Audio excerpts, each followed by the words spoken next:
Okay ji, अस्सलाम वालेकुम। I am going to start off with P1 revision. छोटी छोटी सी चीजें जो मुझे बहुत इंपॉर्टेंट लगी, जो मुझे बतानी चाहिए आपको कल एग्जाम से पहले। Multiplication of division, you always been faltering on this sir. What you do is you look at the numbers 2 into 9 is 18. Now count the decimal places 1, 2, 3, and 4. You go 4 places back. So that's going to be 1, 2, 3, and 4. So your decimal point jumps here. It's going to be 0.0018. Do not go for long multiplication. Please do not go for long multiplication. Now you look at the numbers 9 and 2 here. That's going to be 18. Count the number of decimal places 1, 2, 3, 4, 5, and 6. So you go 6 places back. That's 2 places for 8 and 1, and 1, 2, 3, and 4. So you have 4 zeros to place in front of 1 and 8. Please do not go for long multiplication. Then another question was find a fraction halfway between 1 upon 4 and 3 upon 4. Could be any two fractions. What you do is you add them up, 1 upon 4 plus 3 over 4. Whatever is your result, you divide the result by 2. So it's going to be, uh, just let me change the fractions. I guess it's going to be, let's take this as 2 over 3, and let's take this to 3 over 4. So it's 2 over 3 plus 3 over 4 and divided by 2. That's going to be LCM load 3 and 4 calcium 12 via 3 4 times, 2 4 times is 8, plus 4 3 times, 3 3 times is 9. All of this divided by 2. This should be 8 plus 9 is 17. 17 over 12 divided by 2. That's going to be 17 over 12 multiplied by 1 over 2 makes it 17 over 24. So whenever it says halfway between, you add the two numbers and then divide the answer by 2. So number sequences, you have a formula for common difference. It's A plus D n minus 1, and you have a formula for changing difference. That's A plus D n minus 1 plus 1 over 2 n square minus 3n plus 2 times C, where A is the first number in the sequence, D is the first difference, and C is the second difference. So I'll give you an example for this. Let's talk about 16, 25, 36, and 49. Let's talk about their changes in the numbers, the difference between the two numbers. 16 and 9 is plus 3, sorry, plus 9. 25 to 36 is 11, and this is going to be plus 13. So you see the numbers, the differences are different. What you do is you find out the second difference, the difference of differences, which is the difference between 11 and 9. That's plus 2. Then that's plus 2. I'm going to speak very fast because most probably you'll be viewing this at 1.5 times the speed. Please make sure that you remember that this is A, this number is D, and this number is C. So the formula, let's apply the formula. The formula says A plus D n minus 1. I'm going to change the color. Give me a minute.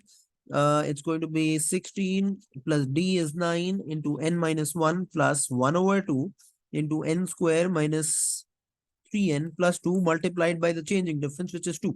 The second difference. Now you cancel out 2 and 2, and you start expanding the brackets. It's going to be 16 plus 9n minus 9 plus n square minus 3n plus 2, right? Rearrange, put the square term first, n square plus 9n minus 3n, and then plus 16 minus 9 plus 2. So it's going to be n square plus 6n plus 16 minus 9 is plus 7. 7 plus 2 is 9. So your answer is this. Now it says irrational numbers. You might be asked to find out an irrational number. I have a question in mind. It says find out an irrational number that is between 4.5 and 5.5. So I'm very worried. This is a past paper question.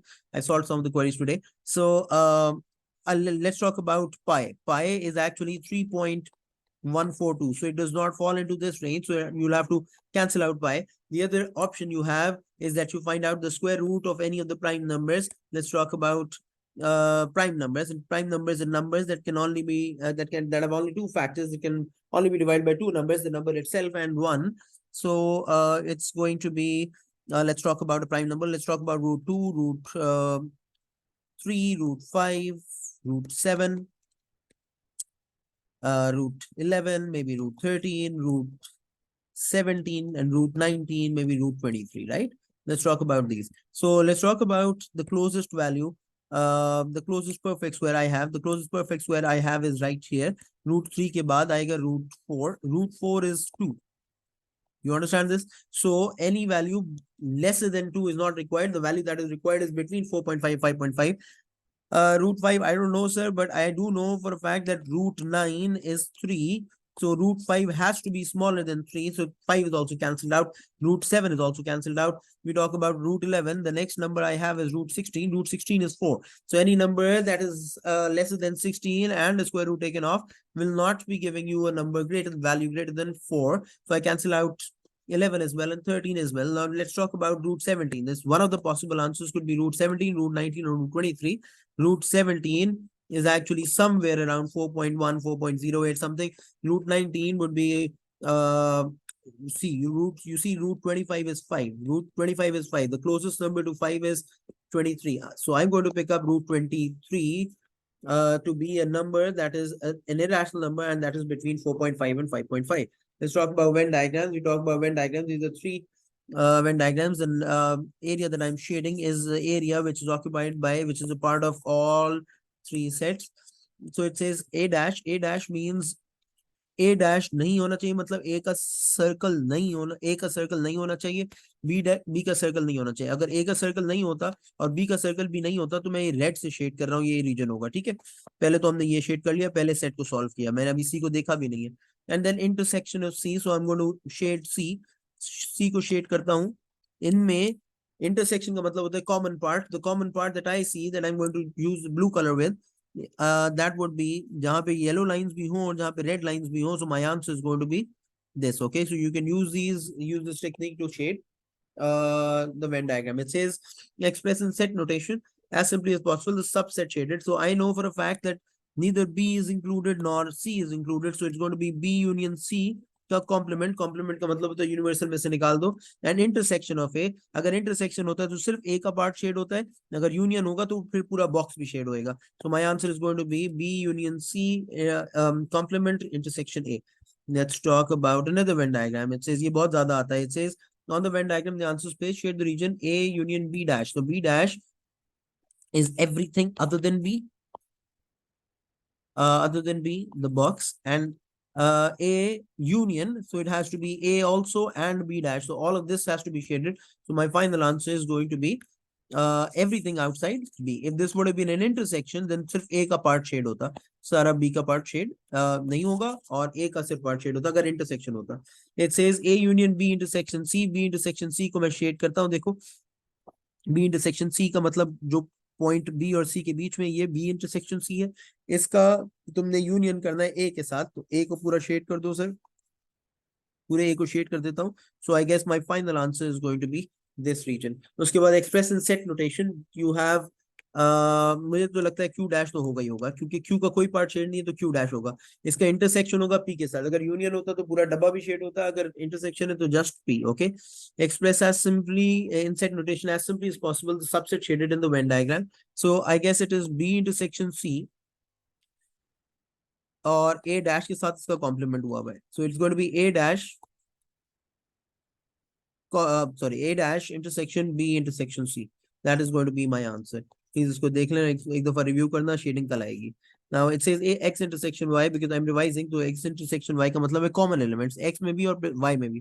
तो 2 और 2 है, 3 और 3 है, 5 और 5 भी है, 7 नहीं है, 11 भी नहीं है. तो obviously the elements in x intersection Y is going to be 2, 3 and 5. अगर वो number of elements in x intersection Y पूछे तो that's going to be counted as 3 numbers. Okay. A random number, number k is chosen at random from the universal set. Probability है तो favorable outcome upon total outcome. तो ये 12 number है, total तो 12 आ गया. It says k is not a member of x union y, मतलब x union y के अलावा है k.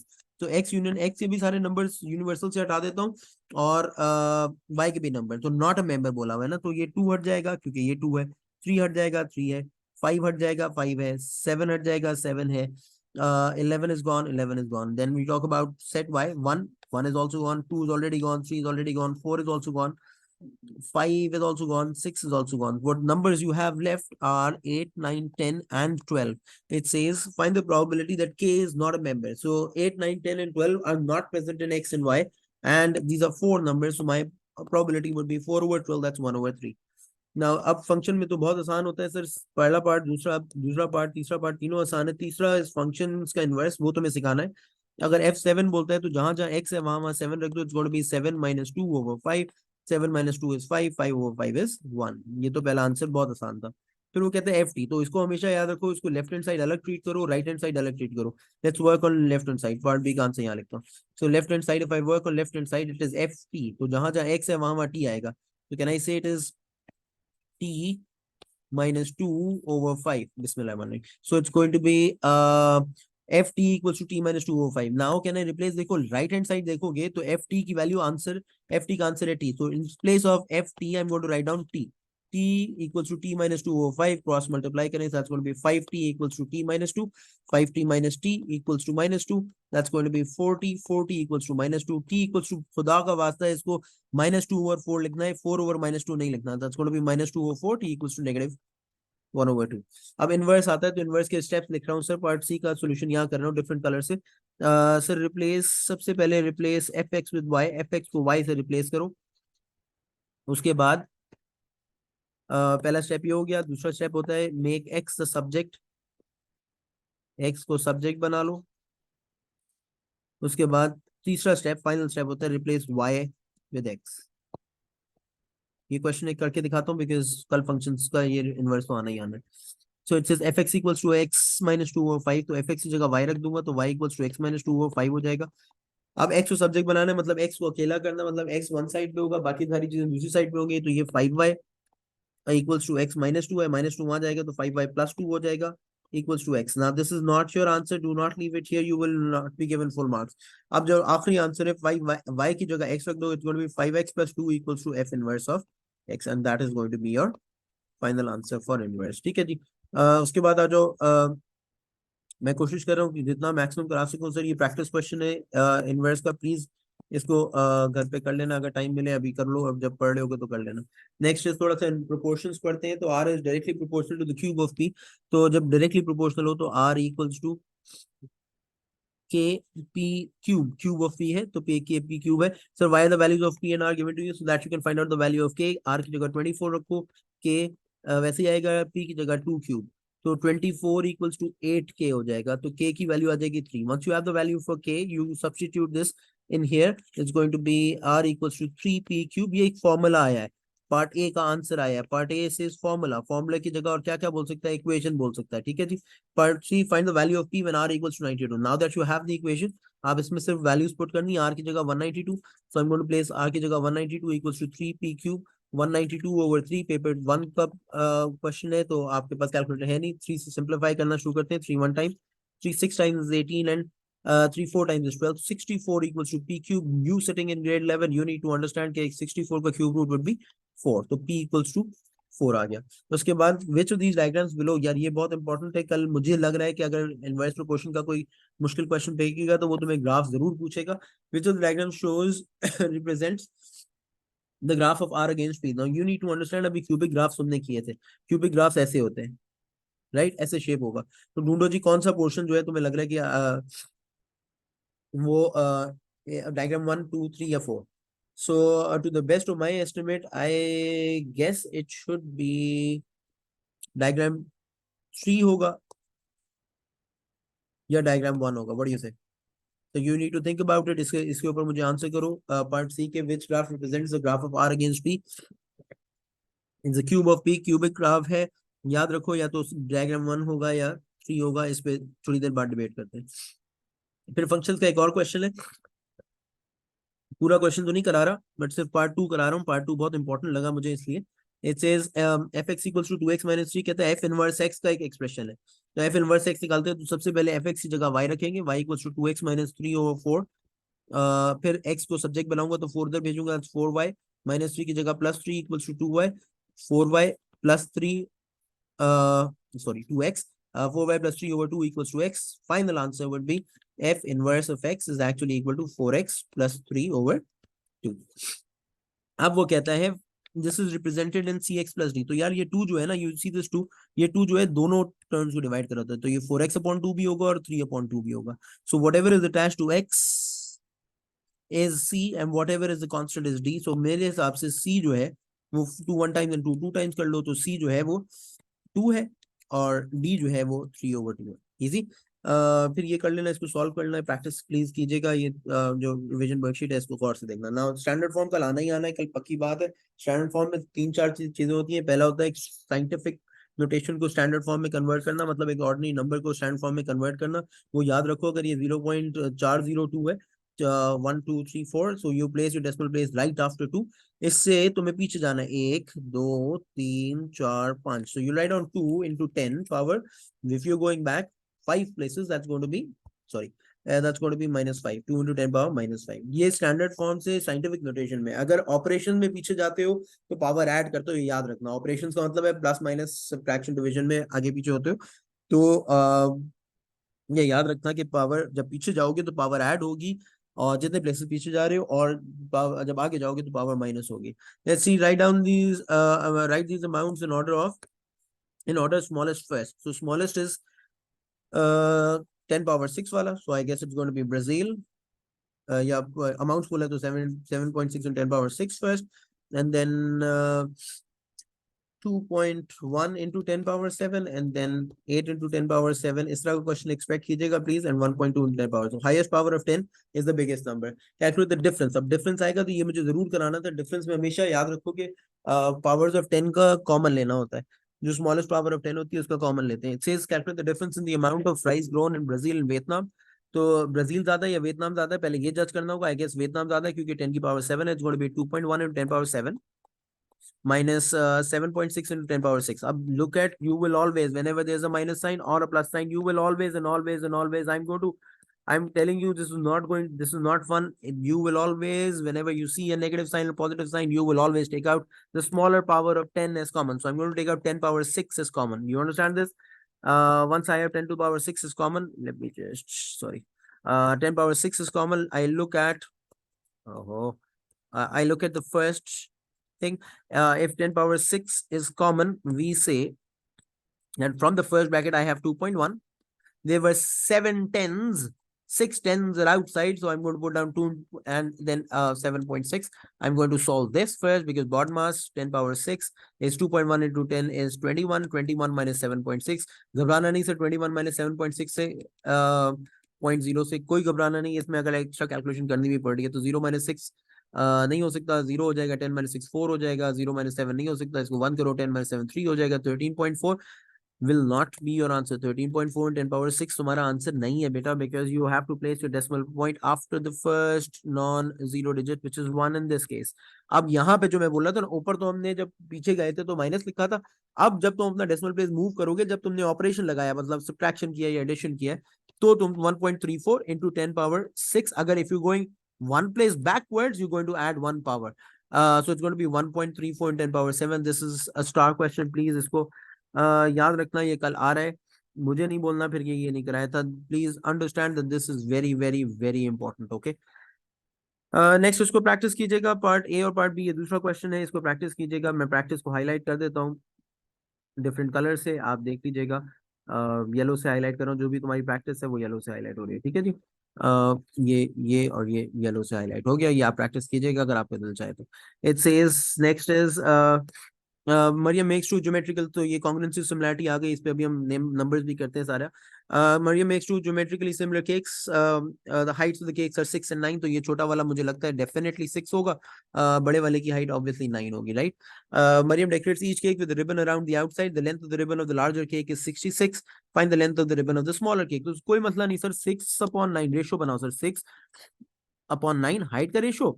मुझे नहीं पता छोटे वाले का रिबन की लेंथ कितनी है, बट बड़े वाले की रिबन की लेंथ है 66। नाउ जब ये मल्टीप्लाई करो, it's going to be 6 into 66 over 9। 3 से डिवाइड करना, 3 3 times and 3 2 times and 3 1 times and 3 22 times। घबराया नहीं करो, मल्टीप्लाई किया करो।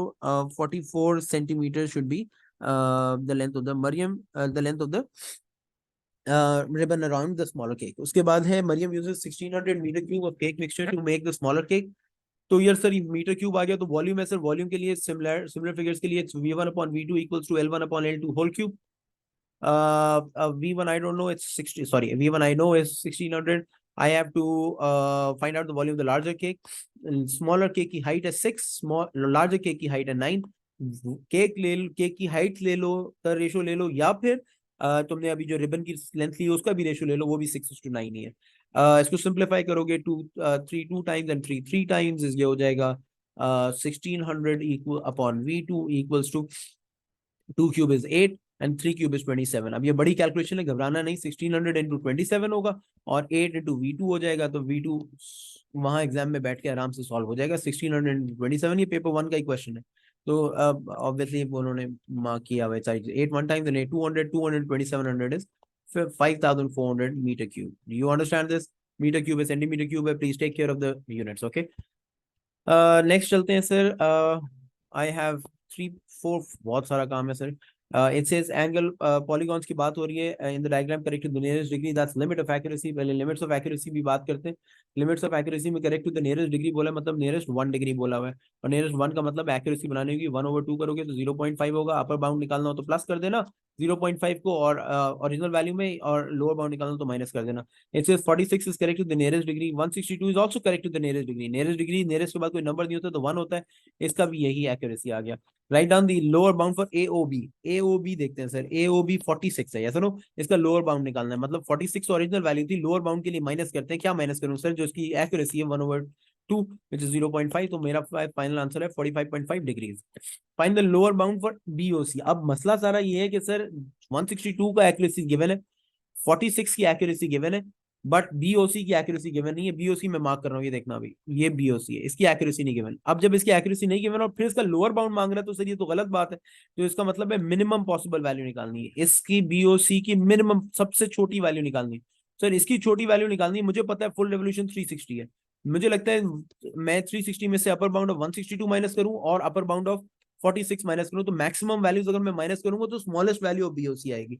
सो 360 माइनस 162.5 माइनस 46.5, इसको माइनस करके क्या एग्जाम में रिजल्ट दे देना। उसके बाद है फिर ये थोड़ा सा इनवर्सली प्रोपोर्शनल डायरेक्टली प्रोपोर्शनल आ गया।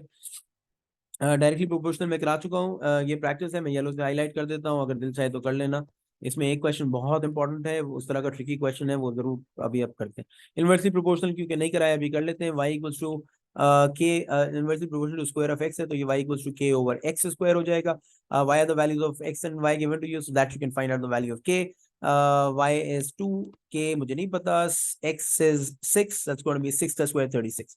आप 36 इंटू 2 करोगे तो 72 आया। This is not your answer, this is just the value of के। इसमें प्लग इन करो, एक इक्वेशन आएगी। अभी इक्वेशन निकालने के बाद भी आंसर नहीं है, 72 ओवर x स्क्वायर। अब ये तो इक्वेशन आ गई, you have to use this equation to find the value of y when x equals to 2। तो y इक्वल्स टू 72 ओवर 2 का स्क्वायर, 2 का स्क्वायर होता है 4, 72 ओवर 4 नहीं आता, कोई मसला नहीं, 2 से डिवाइड करना शुरू करो। सॉरी 2 का स्क्वायर लिख दिया, दोबारा 4 लिख देता हूँ।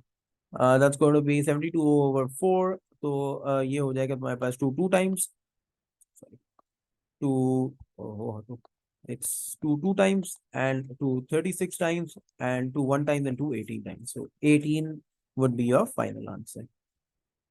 सर अब एक और बड़ा मसला है, इस तरह का क्वेश्चन आ जाता है directly proportional to the square of its width है, मिरर ऑफ विड्थ, ये जरूर सॉल्व करना, वर्ड प्रॉब्लम है, बहुत बेसिक सा है। तुम y equals to kx square से करना चाहो या डायरेक्टली भी करना चाहो वो भी कर सकते हो, just give this a try.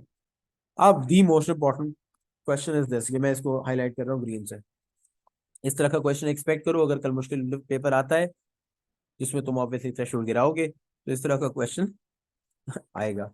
Let's start बिस्मिल्लाह। This is y is directly proportional to x square, तो मतलब y बढ़ता है जब x स्क्वायर बढ़ता है, जब x स्क्वायर डबल होगा तो y भी डबल हो जाएगा, ठीक है। x स्क्वायर डबल होगा, x डबल नहीं होगा, x की बात नहीं कर रहा, x स्क्वायर की बात कर रहा हूं। It is known that y equals to 10 for a particular value of x, find the value of y when x is half. अब x का हाफ कर रहे हो, फर्ज करो मैं तुम्हें बोलता हूँ कि y 10 है when x equals to 2, तो तुम इक्वेशन बनाते हो y is directly proportional to y equals to kx square बनाते हो, y की जगह 10 रखते हो, k मुझे नहीं पता वो निकालूंगा अभी, 2 का स्क्वायर करते हो, तो 10 इक्वल्स टू 4k हो जाएगा, k की वैल्यू आ जाएगी 2.5। तो जनरली ये बात याद रखना कि x स्क्वायर का फैक्टर है तो 2.5 का फैक्टर पड़ा है, ठीक है जी। अब देखते हैं 2.5 का फैक्टर है, हम इसको इक्वेशन में डालते हैं, y equals to 2.5 x square हो गया। ये तो बहुत बेसिक सी चीज थी सर।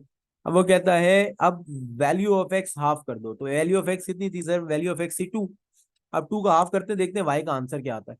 अगर 2 का हाफ करते हैं 1, तो 2.5 इंटू 1 स्क्वायर, तो 2.5 इंटू 1 तो 2.5 आ गया। अब और से देखना कंपेयर किसको करूंगा, येलो से हाईलाइट कर रहा हूँ।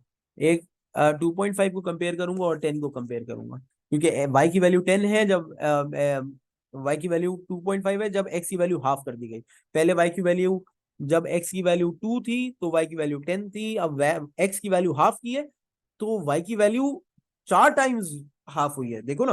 4 टाइम्स मतलब डिवाइड बाय 4 हुआ है, तो पहले 10 थी अब 2.5 हुई। 10 डिवाइड बाय 2.5 करोगे तो फैक्टर बनता है 4 का, मतलब क्वार्टर हो गया, मतलब 1/4 हो गया। तो it says find the value of y when x is half. तो 10 अगर है तो 1/4 कर दो, तो 2 आ जाएगा। अब फर्स्ट करो मैं इसको वैल्यू चेंज करता हूँ, y इक्वल्स टू 20 देता हूँ, तो 20 का 1/4 निकालोगे, जब x की वैल्यू हाफ होगी तो y की वैल्यू क्वार्टर होगी, ये बात याद रखोगे। तो it's going to be 5, right. अगर मैं y इक्वल्स टू 40 रखता हूँ तो x की वैल्यू क्वार्टर हो जाएगी, x की वैल्यू 10 हो जाएगी, ठीक है, सॉरी y की वैल्यू 10 हो जाएगी व्हेन x की वैल्यू हाफ होगी। So you need to understand, मैं दोबारा स्टेटमेंट दे रहा हूँ, whenever you have y is directly proportional to x square, x की वैल्यू हाफ करते हो, y की वैल्यू 1/4 हो जाती है, आध 1/4 1/4 हो जाती है। ये बात याद रखना, इसको प्लीज रिवाइज करना, इसको रिव्यू करके पॉज करके रिपीट करना प्लीज, जरूरी है। फिर एक क्वेश्चन आ जाए, अगर बहुत ही बेसिक सा क्वेश्चन है, ये ग्रेड 5 में भी नहीं पूछते हम लोग, बट एग्जाम में पूछ सकते हैं सर, ये वाला क्वेश्चन, इसको प्लीज जरूर पढ़ना, मैं कोशिश करता हूँ इसको कराने की। बहुत बेसिक सी चीजें हैं sir. 7 men can paint a bridge in, तो मेन है और डेज है। अगर भाई मेन बढ़ा दोगे तो डेज कम हो जाएंगे, ज्यादा लोग लगा दोगे तो जल्दी काम हो जाएगा। सो 7 men है और 50 days है। मुझे तो लगता है ये इनवर्स प्रोपोर्शन है, क्योंकि जैसे ही एक क्वांटिटी बढ़ी दूसरी क्वांटिटी कम होगी। If that happen we say that this is inverse proportion, and when it is inverse proportion, तो ये याद रखोगे कि सामने सामने मल्टीप्लाई करना, 7 into 15 करना। हो अभी देखते हैं, it says how long would it take 3 men। अब मेन की जगह 3 रख दिया, डेज मुझे नहीं पता, इसको y रख लेते हैं। अब मुझे y निकालना है, तो अगर इनवर्स प्रोपोर्शन है ये आइडेंटिफाई करना पड़ेगा। अगर इनवर्स है तो सामने सामने मल्टीप्लाई करना, तो 7 into 15 मल्टीप्लाई सामने सामने, और 3 into y, तो y की वैल्यू आएगी 7 मल्टीप्लाइड बाई 15/3, 3 1 टाइम 3 5 टाइम। तो देखो, तुमने जब मेन कम किए, 3 आधे से भी ज्यादा कर दिए, आधे से भी ज्यादा कम कर दिया आपने, तो आपके पास डेज बढ़ गए। This is inverse proportion, inverse में सामने सामने, डायरेक्ट में क्रॉस, ओके, ये बात याद रखोगे। फिर एक क्वेश्चन थ्रू आउट मैं जब रिवीजन कराता रहा हूँ तो मुझे ये क्वेश्चन बहुत आया है sir. Increase $40 in the ratio 3:4। Sir 40 को इंक्रीज करना है, इंक्रीज के लिए इम्प्रॉपर फ्रैक्शन यूज होगा, बार बार बोल रहा हूँ। तो रेशियो कुछ भी दिया हुआ उसका दिमाग खराब है, तो इसका क्या मतलब है, तुम अपना कॉमन सेंस तो यूज करो। 40 into 4/3 से मल्टीप्लाई करोगे, 3/4 से मल्टीप्लाई नहीं करना, इंक्रीज में इम्प्रॉपर फ्रैक्शन से, डिक्रीज में प्रॉपर फ्रैक्शन से। तो 40 into 4 160/3 है, तो मैंने खुद बनाया, तो देख लेना कैलकुलेटर को। डिक्रीज $300 इन द रेशियो, अब डिक्रीज करना है सर, डिक्रीज होगा प्रॉपर फ्रैक्शन से मल्टीप्लाई होना, ये बात पक्की है। तो 300 into 2/8 होगा, इसको सिंप्लीफाई कर लो to 1 time 4 times and 75 would be my answer. तो ये बात याद रखना, जब डिक्रीज करना हो तो प्रॉपर फ्रैक्शन से, इंक्रीज करना हो तो इम्प्रॉपर फ्रैक्शन से। अब आ जाओ काइनेमेटिक्स से। काइनेमेटिक्स से ट्रैवल ग्राफ्स में बहुत आसान सी चीज है सर। स्पीड टाइम ग्राफ है, स्पीड टाइम ग्राफ के बारे में थोड़ा सा लिख लेते हैं। तो gradient of speed time graph या वेलोसिटी टाइम ग्राफ, दोनों वर्ड्स वेलोसिटी स्पीड यूज हो सकती है, घबराना नहीं, कल वेलोसिटी टाइम आ जाए तो क्या है सर, वो स्पीड टाइम ही होता है। Gradient of speed time graph जो होता है वो एक्सेलरेशन होता है या डिसेलरेशन होता है। तो कुछ सेक्शन में एक्सेलरेशन हो रहा होगा, कुछ सेक्शन में डिसेलरेशन हो रहा होगा। एक्सेलरेशन को मैं येलो से हाईलाइट करता हूँ और डिसेलरेशन को मैं ग्रीन से हाईलाइट करूंगा। तो ये देखो, इसको फॉलो करो, जब डिसेलरेशन का मतलब है स्पीड स्लो डाउन हो रही है, ठीक है। ये हो गया, ये हो गया। उसके बाद फिर अगर डिस्टेंस निकालने को बोलता है तो distance is actually area under a speed time graph. Shape निकालना होगा, शेप को ब्रेक डाउन करना होगा, कंपाउंड शेप्स होंगे, ट्रायंगल बनेगा, रेक्टेंगल बनेगा, ट्रेपीजियम बनेगा। फॉर्मूले प्लीज याद करके जाना, एरिया अंडर द ग्राफ, ये हो गया, ठीक है जी। Area under the graph. अब पहला क्या कहता है, कैलकुलेट द रिटार्डेशन। रिटार्डेशन का मतलब है deceleration, it's another word for retardation, deceleration during the last 10 seconds of journey।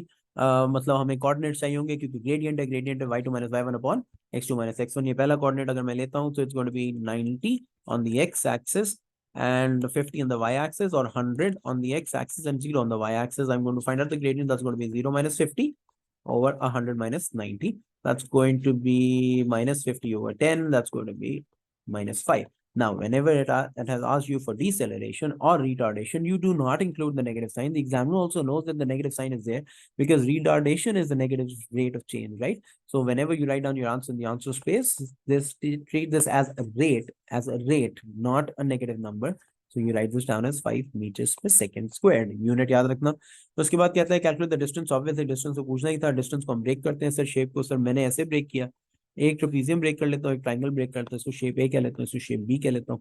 Shape ए का एरिया निकालता हूँ आराम से सुकून से सर। शेप ए में जो मैं ये सारा सॉरी ये मिटा देता हूँ, हाईलाइट्स मिटा देता हूँ।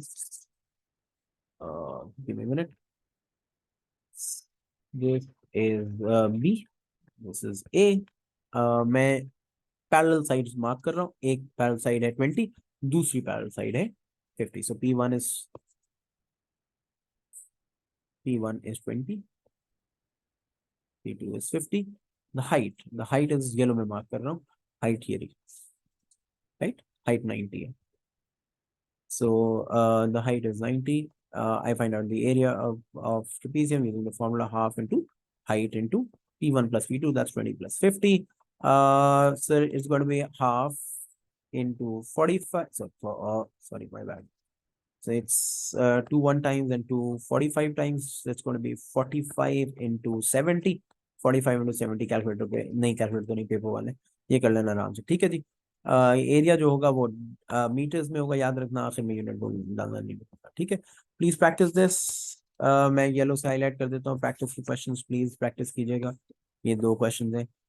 इसमें कोई प्रॉब्लम हो तो प्लीज मुझे पूछिएगा, दिस इज इम्पोर्टेंट, कल आने वाला है। मगर अगर प्रैक्टिस कर लोगे तो अच्छा है, I be able to help you out, नहीं करोगे तो तुम्हारी मर्जी है, ठीक है। Straight line passes through the point, find the coordinates. Mid point निकालना होता है तो मिड पॉइंट का फॉर्मूला होता है x1 plus x2 divide by 2, comma it's the average of the values of x, that's going to be x1 plus x2 over 2, y1 plus y2 over 2। so ये x1 होता है, ये y1 होता है। आज मुझे एक बच्चे पूछता है कि सर x1 y1 किसको रखें, जिसको रखना है रखो, कोई मसला नहीं है। पहले p को तुम्हें x1 y1 रखना है या p को x2 y2 रखना है, that will not affect my answer। So it's going to be x1 plus x2 over 2, and it's going to be -8 plus 4 over 2, comma 10 plus 1 over 2, ठीक है जी। so मेरा final answer आ जाएगा -4 over 2 and 11 over 2, 5.5। देखो mid point इसलिए करा रहा हूँ, जरूरी नहीं था मुझे पता है, मगर मिड पॉइंट के क्वेश्चन आते हैं अक्सर। इक्वेशन निकालना भी सिखा देता हूँ। पहला स्टेप होता है ग्रेडियंट निकालो, दूसरा स्टेप होता है सी निकालो। सी कैसे निकालते हैं, एम और एक कोऑर्डिनेट एंड वन कोऑर्डिनेट को प्लग इन करते हैं। किसके अंदर प्लग इन करें sir, coordinate plug into y equals to mx plus c में प्लग कर देना। तो सी आएगा, सी के बाद आप आखिर में y equals to mx plus c लिखोगे, बट लास्ट में सिर्फ m और c की वैल्यू जाएगी, y और x वैसे ही आएगा, राइट। चलो जी, अब ग्रेडियंट निकालते हैं। सो ग्रेडियंट आपको पता है y2 minus y1 upon x2 minus x1, ये बहुत आसान है, इसको सेव कर देना जिसको आता है, ठीक है। आगे करके देखना, 1 minus 10 over 4 plus 8, this is -9 over 12 -3 over 4, ठीक है। ग्रेडियंट आ गया, अब इसी ग्रेडियंट को प्लग इन करो। y equals to x plus c में c निकालते हैं, आओ। So y equals to coordinate pick कर लो बेटे। सो मैं 4 और 1 पिक कर रहा हूँ क्योंकि आई एम स्मार्ट, क्योंकि मेरे डिनोमिनेटर में, मेरे ग्रेडियंट के डिनोमिनेटर में 4 है, ये x4 है, जो ये मल्टीप्लाई होंगे तो ये कैंसिल आउट हो जाएंगे, इसलिए मैंने 4 चूज किया, ठीक है जी। उसके बाद है y equals to, sorry y की जगह 1, बैड, y की जगह 1 equals to -3/4 x plus c, x की जगह 4 डालना था, कोई बात नहीं थी, x की जगह मैंने 4 पुट कर दिया, तो ये 4 और 4 कैंसिल आउट हो गया। 1 equals to -3 plus C, C की वैल्यू 4 आ गई। Once you have the value C, final answer में -3/4 x प्लस 4। इसको प्रैक्टिस करना प्लीज, जरूरी। ग्रेडियंट निकालने के 2 तरीके होते हैं बेटा, एक होता है y2 minus y1 upon x2 minus x1, दूसरा होता है ऐसी इक्वेशन गिवन होती है, इसको तुमने रीअरेंज करना होता है, y को सब्जेक्ट बनाना होता है, और जो भी x को कोफिशिएंट होता है वो ग्रेडियंट होता है। सो ये 2y इधर ही रहने देते हैं सर, प्लस x हो जाएगा, -x लिख लेते हैं, -1 लिख लेते हैं। -x का मतलब -1x है ना, ये 2 उधर मूव करोगे तो -1/2x हो जाएगा, -1/2 हो जाएगा। तो अगर मैं तुमसे पूछता हूँ ग्रेडियंट क्या है, तो तुम बोलोगे coefficient of x which is -1/2, और मैं पूछता हूँ ग्रेडियंट, सॉरी y इंटरसेप्ट क्या है, that's going to be -1/2 also, right. Next is, here are the equations of 4 straight lines, right? To which 2 lines are parallel? Now you need to understand that parallel lines have the same gradient, sir. तो इसमें सबको देखना पड़ेगा, y subject है sir, सब में y subject है, इसमें नहीं है, इसको सब्जेक्ट बनाना पड़ेगा। -8 को उधर भेज दूंगा, 3x प्लस 8 हो जाएगा, और ये डिवाइड बाय 2 होगा, डिवाइड बाय 2 होगा, ठीक है जी। अब पैरेलल लाइंस है तो ग्रेडियंट सेम होगा सर, मुझे लगता है पहले वाले का ग्रेडियंट, मैं सबके ग्रेडियंट लिख देता हूँ, ग्रेडियंट 2 है, y इंटरसेप्ट 4 है। इसका ग्रेडियंट जो है ना बेटा वो -1 है, याद रखोगे, -1 है, और c जो है वो 2 है। इसका ग्रेडियंट जो है वो 2 है और सी जो है वो -1 है, और इसका ग्रेडियंट इसमें भी सब्जेक्ट हमने बनाया हुआ है, सो ग्रेडियंट हमारे पास 3/2 है और सी जो है वो 4 है। It says which two lines are parallel, parallel lines of the same gradient, same gradient वाले ढूंढ लो sir. I guess it's going to be 2 ये वाला और 2 ये वाला, so equation line 1 and line 3, right, line 1 and अपने आंसर स्पेस में जरूर आंसर्स लिखना, कल फाइनल आंसर जरूर आंसर स्पेस में लिखना। Which two lines intersect the y axis same point, तो intersecting of the y axis is actually the y intercept, the y intercept दोनों के सेम होंगे सर। मुझे लगता है लाइन 1 का भी 4 है और लाइन 4 का भी वाई इंटरसेप्ट 4 है, so it's going to be line 1 and line 4। which of these, which line passes through the points 1 1 and -3 and 5, इसको एक एक लाइन में प्लग इन करो, हर इक्वेशन में प्लग इन करो, देखो अगर इक्वेशन सेटिस्फाई होती है, इक्वेशन सेटिस्फाई होने का मतलब लेफ्ट साइड और राइट साइड बराबर है, अगर ये सब ठीक है तो फिर आप ये लाइन पास थ्रू होगी। Find the mid point of the line segment, mid point का फॉर्मूला तुम्हें पता है, इन दोनों को प्रैक्टिस करो, कोई मसला है तो इसको मुझे भेजो, मैं तुम्हें तो सॉल्व करके भेजता हूँ। सर अब परपेंडिकुलर लाइंस बड़ा चर्चा है आजकल, it is very famous concept that examiners asking, perpendicular lines करते हैं। फिर I am going to take 5 minute 2 minute break, बहुत देर से बोल रहा हूँ तो पानी पी के आता हूँ, ठीक है जी।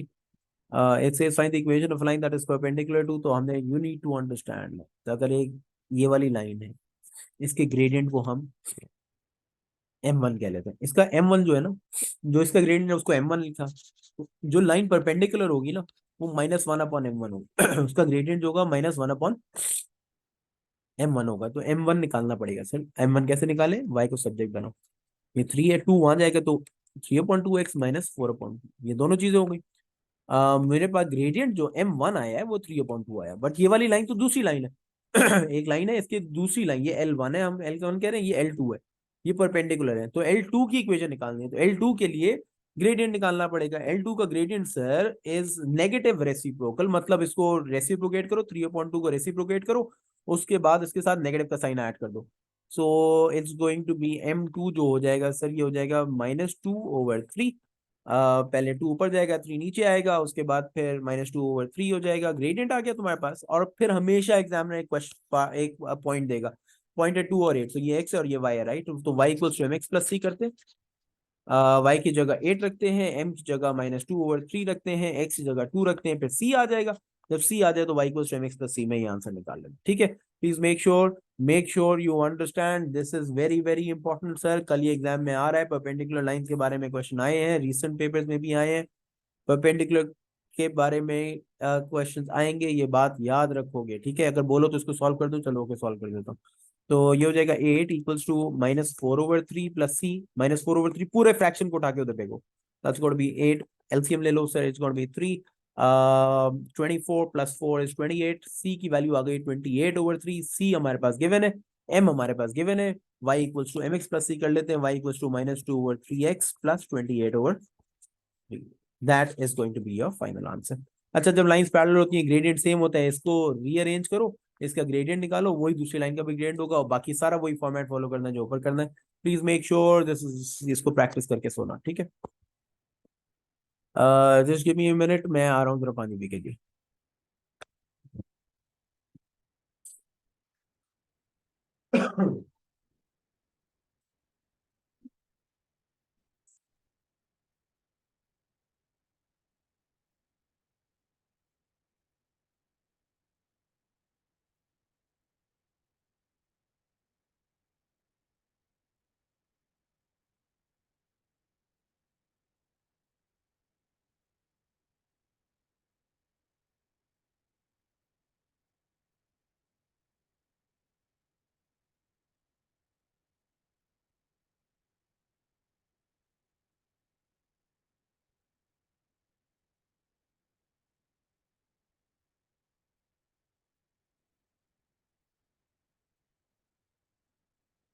Okay ji,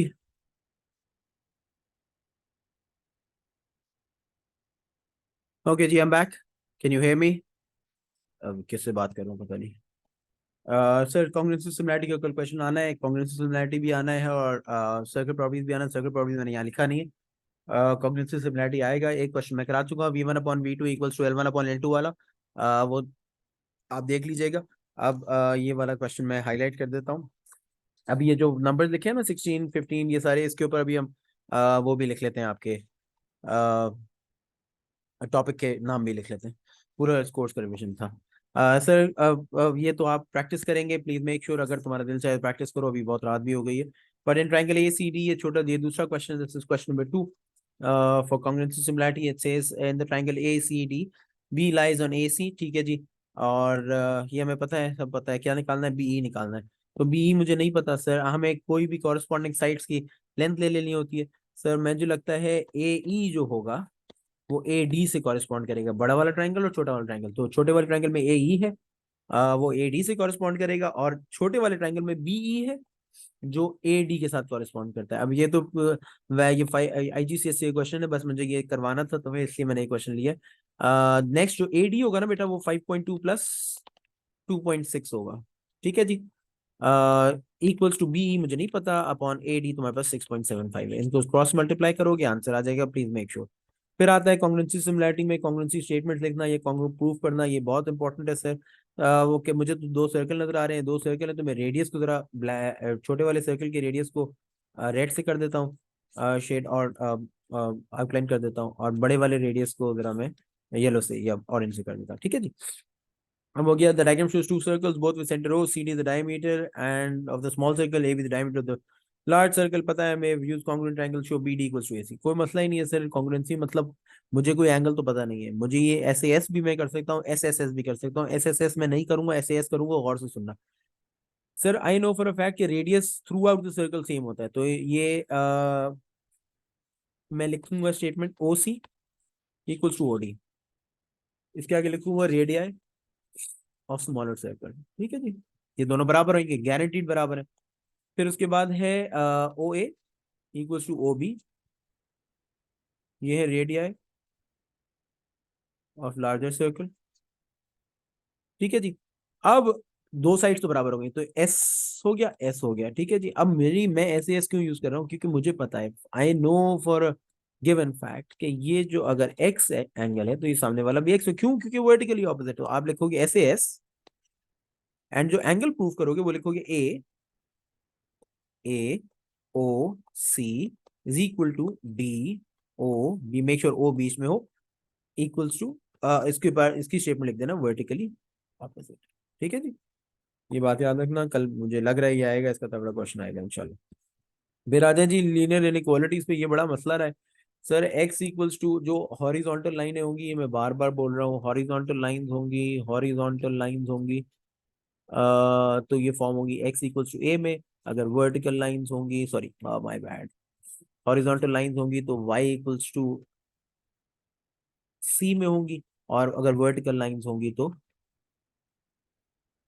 x equals to ए में होंगी, ठीक है जी। तो हमारे पास ये रीजन आर है, इसको मैं करीब कर लेता हूँ सर, मैं इसके रीजन थोड़े से शेड करता हूँ, थोड़ा सा मार्क बढ़ा लेता हूँ सर। एक ये बाउंड्री है बेटा, ये वर्टिकल लाइन है, तो ये एक्स इक्वल्स टू कुछ होगा, मुझे नहीं पता।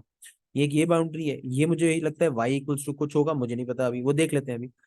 सर ये एक डायगोनल लाइन है, इसका ग्रेडियंट है, इसका gradient y equals to m x plus c से निकालना पड़ेगा, और ये भी एक डायगोनल लाइन है, इसका भी ग्रेडियंट निकालना पड़ेगा, ठीक है जी। पहले ये देख लेते हैं, इसको सॉल्व करते हैं सर। तो x इक्वल्स टू मुझे लग रहा है ये 4 है, इसको एक्सटेंड करो ना बेटे, देखो x इक्वल्स टू 4, ये एक इक्वेशन, तो x इक्वल्स टू 4 आ गया। फिर y वाले को एक्सटेंड करो, जो हॉरिजॉन्टल लाइन है, तो इट्स y इक्वल्स टू 2 आ गया। तो तुम्हारे पास दो इक्वेशन आ रही है, x equals to 4, y equals to 2, तो ये बाउंड्रीज आ गई। अब जो दूसरी है वो डायगोनल लाइन है, मैं ये वाली डायगोनल लाइन पसंद करूंगा सर, ये नेगेटिव स्लोपिंग लाइन है। नेगेटिव स्लोपिंग लाइन है, मुझे लग रहा है कि ग्रेडियंट 1 है, पूछो क्यों सर? इसलिए, वो इसलिए क्योंकि यहाँ भी वाई एक्सिस पे 5 है और एक्स एक्सिस पे 5 है, और डाउनवर्ड स्लोपिंग, तो इस लाइन का ग्रेडियंट तो आ गया -1। अब वाई इंटरसेप्ट होता है जहां पे ये लाइन वाई एक्सिस को कट करती है, मुझे लगता है वाई इंटरसेप्ट, देखो मैं ब्लू से मार्क कर रहा हूँ, वाई इंटरसेप्ट वुड बी 5, तो C5 आ गया सर। जब आपके पास C5 आ गया और आपके पास ग्रेडियंट -1 है, तो इसकी इक्वेशन बनेगी, इस वाली लाइन की इक्वेशन बनेगी, गौर से देखो, it's going to B -x+5। अब ये वाला रीजन भी हो गया। अब तीसरा मैं डिफरेंट कलर से शेड करके दिखाता हूँ तुम्हें, ग्रीन के डिफरेंट शेड से। चलो जी, ये वाली लाइन बची। अब ये पॉजिटिव ग्रेडियंट है, अब ग्रेडियंट तो मुझे सर पता नहीं है ग्रेडियंट कैसे निकालते हैं। इस वाले जो नेगेटिव स्लोपिंग था उसको तो हमने आसानी से निकाल लिया था, पॉजिटिव स्लोपिंग का बड़ा मुश्किल है। तो पॉजिटिव स्लोपिंग के लिए हमने पता है क्या करना पड़ेगा सर? आई थिंक मुझे जो है ना, दो कोऑर्डिनेट्स लेने पड़ेंगे। तो मैं कोऑर्डिनेट्स पिक करता हूँ जरा, थोड़ा एक फ्लैशी कलर से। फ्लैशी बोलना, फ्लैशी कहाँ चलाऊं, ये रेड से करते हैं चलो। एक कोऑर्डिनेट ये पिक कर लेते हैं और एक कोऑर्डिनेट ये पिक कर लेते हैं, इन कोऑर्डिनेट से हम ग्रेडियंट निकाल लेते हैं। वाई इंटरसेप्ट मेरे पास गिवन, अभी बताता हूँ कहाँ से मिला। सर ये हो जाएगा, एक कोऑर्डिनेट आ रहा है 2,3, दूसरा कोऑर्डिनेट आ रहा है 4,5। ग्रेडियंट हो जाएगा 5 - 3, y2 - y1 upon 4 - 2 x2 - x1, that's going to be 2/2 which is 1। Gradient 1 आ चुका है। अब y इंटरसेप्ट देख लेते हैं सर। y इंटरसेप्ट देखता हूं तो मैं ब्लू से शेड कर रहा हूं, तो ये वाली लाइन जिसके मैंने पॉइंट लिए हैं, ये 1 पे इंटरसेक्ट कर रही है। अगर ग्राफ या प्लॉट गिवन होता है तो अलग से सी निकालने की जरूरत नहीं है, ग्राफ से ही निकाला करो। अब ये इसकी इक्वेशन आ जाएगी y equals to mx plus c, 1x+1 लिखने की जरूरत, ये x वाला 1 लिखने की जरूरत नहीं होती, तो y equals to x+1 should be my answer, right. ये मेरी इक्वेशन आ गई। अब ये शेडेड रीजन आर है, ये x इक्वल्स टू 4, अभी सब मिटा रहा हूँ, ठीक है। अब हमें इनकी इक्वेशन पता है, तो हमें इनकी जरूरत नहीं है अभी। सर ये वाली जो लाइन है, इसके लेफ्ट साइड पे है रीजन आर, तो ये less than and equal to होगा। इसकी इक्वेशन थी x इक्वल्स टू 4 थी, ये x is less than equal to 4 हो जाएगी, ठीक है जी। हम दूसरी लाइन देखते हैं सर। दूसरी लाइन में ड्रॉ करते थोड़ा सा, इसकी विड्थ कम कर लेते हैं सर। दूसरी लाइन है ये वाली लाइन, ये वाली लाइन के रीजन आर जो है इसके ऊपर है। अगर रीजन आर इसके ऊपर है तो इसका मतलब इसकी इक्वेशन हो जाएगी y is greater than equal to 2। उसके बाद तीसरी लाइन बना लेते हैं सर, इसकी तीसरी बाउंड्री बना लेते हैं, वो my bad. So it's going to be ये यहाँ पे जस्ट गिव मी मिनट, ये लो। ये एक बाउंड्री ये आ गई। इसकी इक्वेशन तुम्हारे पास है y इक्वल्स टू -x+5 है। -x+5 के ऊपर वाले रीजन पे, ये ऊपर वाला रीजन देखो, मैं शेड कर रहा हूँ, मैं शेड करके तुम्हें ऊपर वाला रीजन दिखाता हूँ। ये ऊपर वाला रीजन है बेटा, ये वाला रीजन इसका ग्रेटर देन रीजन है, ये वाला रीजन लेस देन रीजन है। हम लेस देन नहीं चाहिए, रीजन आर इसके ऊपर है, तो हम इसको ये मिटा देते हैं दोबारा से, थोड़ा सा हमने गंदा कर दिया। Just give me a minute, control Z, control Z, control Z।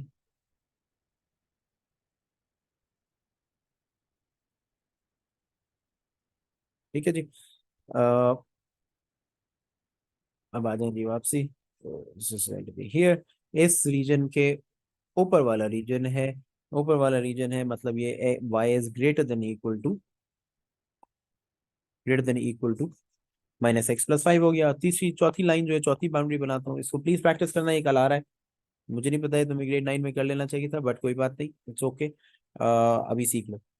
इसकी इक्वेशन हमारे पास आई थी y इक्वल्स टू x+1 आई थी। अब रीजन r जो है वो इसके बिलो है, ये बिलो वाले रीजन में है, तो y is less than equal to x+1। ये प्लीज प्रैक्टिस करना, इसको पॉज करके रिव्यू करते रहना, दिस इज वेरी इंपॉर्टेंट, इसका प्रैक्टिस क्वेश्चन है, जरूर करना। प्लीज अटेम्प्ट दिस, कोई मसला हो तो मुझे बताना, ठीक है। इसका सिर्फ एक पॉइंट है, how many points in integer coordinates lie inside the region. Sir integer coordinates है और ये डॉटेड लाइन है। डॉटेड लाइंस का मतलब होता है कि लाइंस के ऊपर कोऑर्डिनेट्स काउंट नहीं करोगे। तो एक ये इंटीजर कोऑर्डिनेट, एक ये इंटीजर कोऑर्डिनेट और एक ये, तीन इंटीजर कोऑर्डिनेट्स आ रहे हैं। तो ये 3 आ जाएगा, बाकी तुम खुद सॉल्व करके देख लेना, ठीक है जी। अब जो एंगल प्रॉपर्टी पॉलीगॉन, थोड़े फॉर्मूले में लिख देता हूँ। सम ऑफ इंटीरियर एंगल्स है, sum of interior angles in a polygon equals to n - 2 into 180। फिर साइज ऑफ वन इंटीरियर, अगर एक इंटीरियर एंगल गिवन हो तो ये वाला फॉर्मूला लगा लेना, that is n - 2 into 180 upon n। फिर size of one exterior, exterior आता नहीं है, अल्लाह करे आ जाए कल, कोई मसला थोड़ी है, हमें पता है, दैट्स 360 ओवर n। और sum of exterior angle, sum of all exterior angles would be 360, ये बात याद रखोगे, ठीक है। ये दो फॉर्मूले होंगे सर, जनरली मैं जो हाईलाइट कर रहा हूँ वो फॉर्मूला आता है, ये वाला फॉर्मूला बहुत आता है सर। एक इंटीजर की वो तुम्हें एक पॉलीगॉन की एक एंगल दे देता है और बोलता है साइड निकालो, ये निकालो, वो निकालो। तो इस तरह भी यहाँ पे भी यही कि मैंने the diagram shows a part of regular polygon with n sides, each interior angle, each interior angle size of one interior angle, one interior angle का formula n - 2 into 180 over n, and the answer is given to you as 156। इसको cross multiply कर लो, 180 बेटा ये हमेशा याद रखना, n से भी मल्टीप्लाई होगा, 2 से भी मल्टीप्लाई होगा, ये 180 n हो जाएगा, -360 हो जाएगा, इक्वल्स टू 156 n हो जाएगा, इक्वल्स टू वन, क्या हो गया, equals to 156 n। Sorry my bad, glitch कर रहा है मेरा सॉफ्टवेयर। चलो चलो चलो चलो चलो।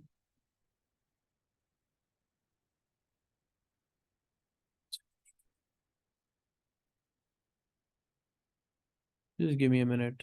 बहुत ज्यादा आई गेस हैवी हो गया है डॉक्यूमेंट इस वजह से।